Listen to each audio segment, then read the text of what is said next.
So what we're going to do is I'm going to show you how I use Photoshop to kind of clean up my textures instead. I'm going to go to Open, I'm going to go to Desktop, I'm going to grab my textures, and I'm going to grab that burlap texture we were using before. Now what I would typically do here is I would unlock my background layer by double clicking it. I'm going to go to Image, Adjustments, and Threshold, and kind of figure out how I want my threshold to be. Now the problem is this is all jagged on the inside. So I'm also going to go to image size. I'm going to adjust it to 8 inches. Sorry, 11 inches by 8 inches. I'm going to do 300 dpi. Now that's going to make it bigger and it's going to screw up some of my texture. That's okay at this point because what we're going to do next is blur it. We're going to go to Blur, Gaussian Blur, and I'm going to clean up some of that mess that's on the inside. Then I'm going to use Threshold again. Image, Adjustments, Threshold. And this time I'm going to adjust it a little more. Click OK. Zoom in a bit and you can see how much smoother that is. Alright, so I'm going to do File, Save As. I'm just going to save this as a JPEG. And I'm going to save it as Burlap BW Smooth, just so I know what I'm talking about. Hit Save, Large File. Go back to Illustrator. Open my black and white smooth picture.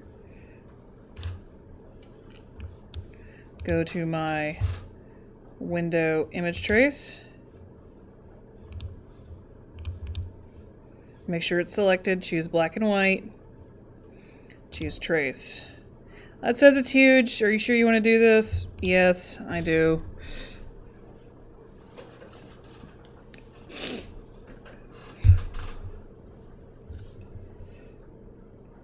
Alright, see how much smoother that is than the last time I traced it? I'm going to go to Object, Expand, like I would usually. Now, I think I want to keep the white this time. So I'm going to do Object, Ungroup, make sure everything's ungrouped. I'm going to grab that black, just grab any black piece.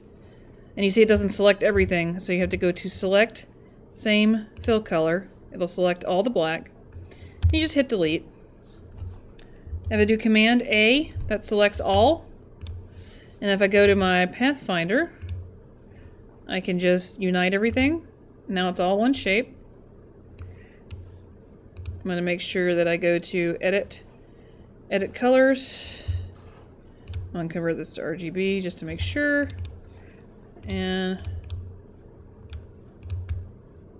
I can change my texture just like I would on anything else. Now, this is the same as this last time. I could add a gradient if I wanted. Let me see, let me go to Open Swatch Library. Gradients, let's do Gems and Jewels. And there you can see that my texture is able to be used pretty cleanly. Oh, weird. For some reason it didn't combine those little pieces down there. Pathfinder. Oh, Pathfinder's open. Where are you at? There we go, it's hiding.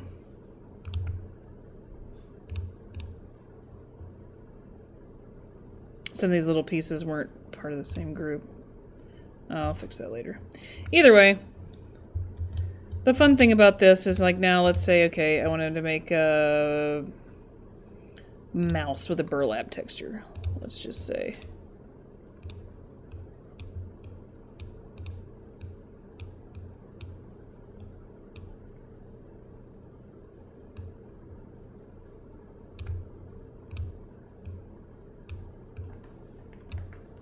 I'm using my pencil to cut out a shape.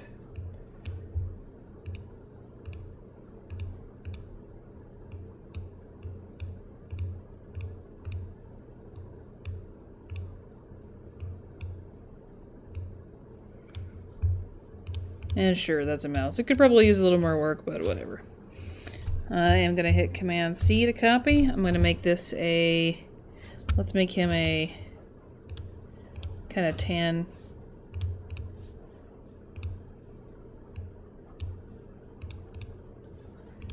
colored mouse.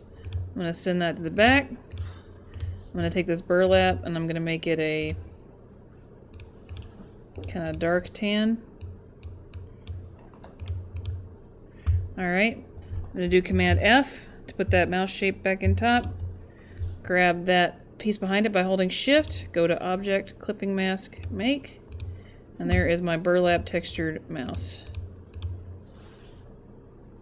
So, pretty straightforward, pretty simple stuff. That'll let you combine your images with vector graphics without having to stress too bad about loss of resolution.